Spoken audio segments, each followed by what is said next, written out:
مدینہ منورہ کے مضافات میں ایک جامع مسجد کے خطیب کی ایک خوبصورت بیٹی تھی جو جامعہ میں پڑھتی تھی۔ ایک دن وہ جامعہ سے واپس گھر آئی۔ گاڑی سے اترتے وقت ایک لڑکے نے اس کا چہرہ دیکھ لیا۔ لڑکی بہت حسین و جمیلہ تھی۔ لڑکے کو پسند آئی۔ اس نے پتہ کیا لڑکی خطیب صاحب کی بیٹی تھی۔ لڑکے نے اسی دن سے صف اول میں نماز پڑھنے کا اہتمام شروع کیا۔ اذان سنتے ہی وہ مسجد کے دروازے پر پہنچ جاتا۔ نماز تک تلاوت قرآن میں مشغول رہتا تھا۔ 6-7 مہینے تک وہ اسی معمولات کا پابند رہا۔ اس کے بعد اس نے والد سے شادی کی خواہش کا اظہار کیا۔ والد نے کہا ٹھیک ہے، دیکھ لیں گے مناسب رشتہ۔ اس نے کہا کہ لڑکی میں نے دیکھ لی ہے۔ والد کے پوچھنے پر اس نے خطیب صاحب کی بیٹی کے بارے میں بتایا۔ اس نے کہا یہ تو بہت اچھی بات ہے، امام صاحب سے ملتے ہیں۔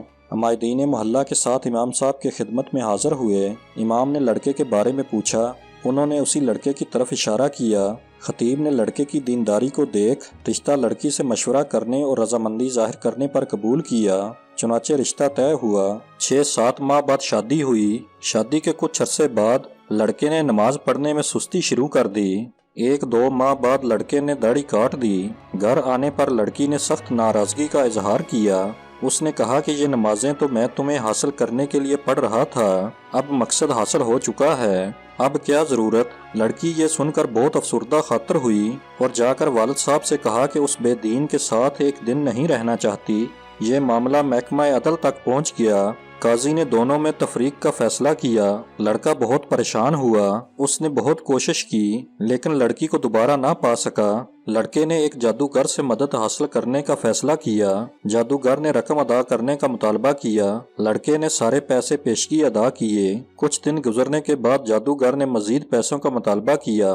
لڑکے نے فی الفور وہ بھی ادا کیے اور کہا کہ کام ہو جانا چاہیے، پیسوں کا فکر نہ کرے۔ 1 ماہ بعد جادوگر نے لڑکے کو بتایا آ جاؤ اپنے پیسے لے جا، تمہارا کام کسی صورت میں ممکن نہیں ہے۔ جب وہ لڑکا جادوگر کے کمرے میں پہنچا تو جادوگر ایک بڑا چاقو ہاتھ میں لیے کھڑا تھا۔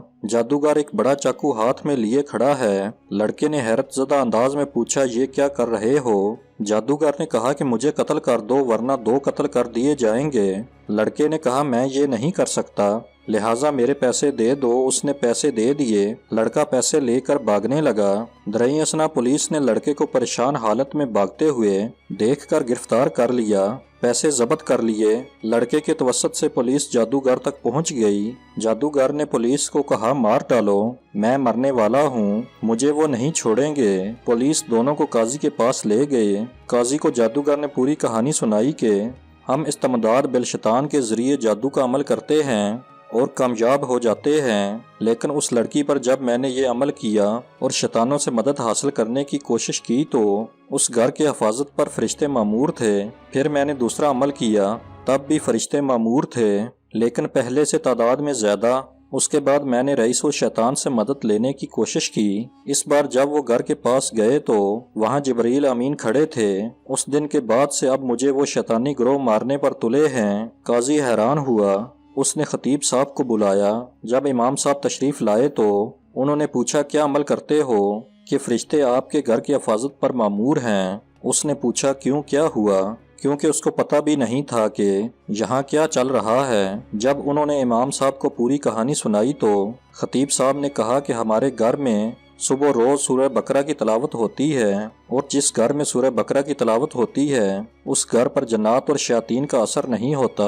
اپنے نیک بندوں کی حفاظت کے لیے اللہ تعالیٰ ایسا انتظام کرتا ہے۔